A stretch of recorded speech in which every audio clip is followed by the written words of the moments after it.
à rénover sa salle de bain à Paris. Beaucoup en rêvent, mais c'est un projet qui peut vite tourner au casse-tête. Comment faire de cet espace une vraie pièce de vie sans tomber dans les pièges classiques? Pour nous éclairer, on va décortiquer ensemble les conseils d'un expert, Olivier Julien de l'agence Bleu Architecture. Et c'est tellement vrai. C'est bien plus qu'une simple pièce fonctionnelle, n'est-ce pas? C'est devenu un espace de détente, presque un sanctuaire personnel.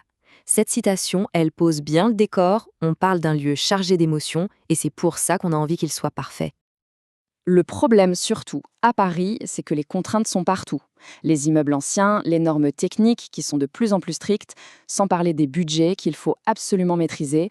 Bref, ça peut vite devenir un parcours du combattant. La seule solution, c'est d'avoir une approche vraiment structurée. Allez, on se lance. Voici notre feuille de route. On va procéder en 5 étapes logiques pour balayer tous les aspects importants. De l'idée de départ jusqu'aux petits détails qui, au final, font toute la différence au quotidien. Alors, première étape, et c'est sans doute la plus importante, il faut être pragmatique. Je sais, c'est tentant de commencer par choisir le carrelage de ses rêves, mais avant ça, il est essentiel de faire une analyse très concrète de ses besoins et des contraintes de l'espace. Pour ça, il faut se poser les bonnes questions. Par exemple, une baignoire. Ça peut paraître moins tendance qu'une grande douche à l'italienne, mais avec de jeunes enfants, c'est juste indispensable. Une double vasque, c'est un vrai luxe le matin. Mais est-ce que ça rentre dans 4 mètres carrés? Chaque réponse va vraiment dessiner les contours du projet. Et pour que ce soit encore plus concret, ces chiffres sont d'excellents repères. On voit bien qu'en dessous de 4 mètres carrés, on parle d'une petite salle d'eau fonctionnelle. Pour avoir le confort d'une baignoire et d'une douche, il faut plutôt viser au moins 6 mètres carrés. Ça permet tout de suite de calibrer ses ambitions de façon réaliste. On en vient maintenant à la question que tout le monde se pose. Le fameux nerf de la guerre, le budget. Une fois que le projet est bien défini sur le papier, comment on le chiffre? Eh bien là encore, ça va dépendre de l'ampleur des travaux envisagés. Il faut bien faire la distinction entre ces deux scénarios. La rénovation partielle, c'est un peu comme un lifting. On rafraîchit, on modernise ce qui existe déjà. La rénovation totale, en revanche, c'est une page blanche. On met la pièce à nu, on refait tout, de la plomberie à l'électricité, pour créer un espace totalement nouveau. Et forcément, les budgets ne sont pas du tout les mêmes. Pour une rénovation partielle, en se basant sur les chiffres de l'agence Bleu, il faut prévoir une enveloppe entre 1 100 et 1 500 € du mètre carré. C'est le prix pour changer les équipements, les revêtements, sans toucher à la structure profonde de la pièce. Pour une rénovation complète, attention, la fourchette est bien plus large, on va de 1 400 à 3 400 € du mètre carré. Pourquoi un tel écart? Ça s'explique par la complexité des travaux techniques, bien sûr, mais surtout par le niveau de gamme des finitions. Pour vous donner une idée, un robinet peut coûter 150 € ou 1 500 €. Ça change tout. Et en termes de délai, un simple rafraîchissement peut être bouclé en 1 semaine.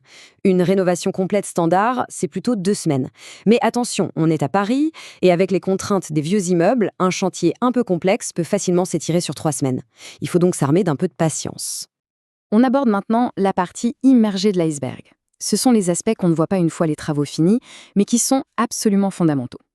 La plomberie et l'électricité, ça ne tolère aucune approximation. C'est la garantie de la sécurité et de la durabilité de toute l'installation. En plomberie, s'il y a une règle d'or à retenir, c'est celle de la pente d'évacuation. Il faut une pente de 1 à 2 cm par mètre. C'est le minimum vital pour que l'eau s'écoule correctement et ne stagne pas. C'est d'ailleurs pour ça qu'on place toujours la douche ou la baignoire le plus près possible de la colonne d'évacuation principale de l'immeuble. Côté électricité, le mot d'ordre, c'est la distance. Une prise de courant, c'est obligatoirement à plus de 60 cm d'un point d'eau.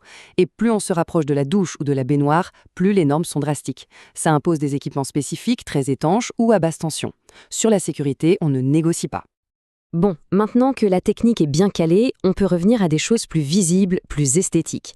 Le choix des matériaux, c'est un arbitrage permanent entre le look, la résistance à l'humidité et, très important, la facilité d'entretien au jour le jour. Pour ne pas se tromper, il y a des valeurs sûres. La céramique, c'est un classique, c'est hyper robuste. Les matériaux de synthèse modernes sont aussi très performants. Et en petit conseil, pour la paroi de douche, le verre trempé avec un traitement anti-calcaire, c'est un investissement qui fait gagner un temps fou en nettoyage. Pour le carrelage, il y a quelques indices techniques à vérifier. Mais le point crucial, c'est la sécurité. Au sol, il faut absolument une surface antidérapante pour éviter les glissades. Et puis, dans les immeubles parisiens souvent anciens, le détail qui tue, c'est d'installer un bon isolant hydrophobe sous le carrelage pour protéger la structure du bâtiment de l'humidité à long terme. Une rénovation réussie, ce n'est pas juste une salle de bain qui est belle et fonctionnelle. C'est aussi un espace qui est confortable et qui permet de faire des économies d'eau et d'énergie sur la durée. Ce sont ces détails qui font la différence. Alors ça, la VMC, c'est un élément qu'on a tendance à sous-estimer. Pourtant, c'est absolument capital, surtout dans l'ancien. Bien sûr, ça évacue l'humidité, ça évite les moisissures, mais ce qui est assez contre-intuitif, c'est que ça joue aussi un rôle énorme sur le confort thermique. Sans une bonne ventilation, la pièce paraîtra toujours froide et humide, même si on pousse le chauffage. Certains choix d'équipements permettent aussi de faire de vraies économies. Un exemple qui parle, des toilettes à double chasse peuvent réduire de presque 1/4 la consommation d'eau totale d'un foyer. C'est énorme. Et c'est la même logique pour les robinets à débit limité ou les sèche-serviettes nouvelle génération qui sont beaucoup moins énergivores.